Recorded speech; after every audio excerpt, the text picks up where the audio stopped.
It's interesting in the Gospels when we read about the different types of people who came to hear and see Jesus. We read of one such person in Luke 19, whose name was Zacchaeus, and he was a tax collector. He was a chief tax collector. So he would have been a very wealthy man, a very well-known man, and a very hated man because he was a tax collector. The people saw the tax collectors as sellouts to their own people. They were working for the Romans and taxing their own people and taking advantage of them. Really, they were extortionists. And Zacchaeus heard that Jesus was coming by, and he, like everyone else, wanted to get a glimpse of him. But the problem was there were too many people. There was a huge crowd around Jesus.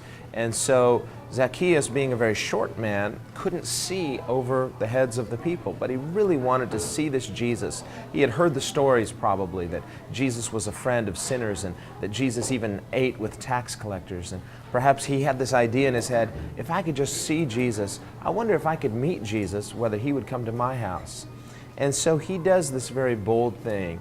He climbs a tree, and in front of the whole crowd, people were probably looking at him saying, look, isn't that Zacchaeus, the guy that everyone hates? And look at how foolish he looks. He was willing to look foolish in front of his enemies just to get a glimpse of Jesus.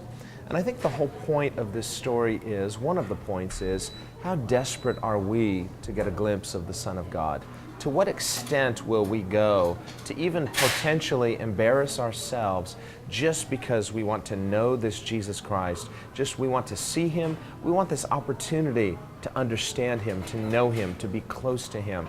And so Zacchaeus really went out on a limb, literally, to get a glimpse of Jesus. And Jesus stopped and looked up and called him by name. We see there Jesus knows each of us by name.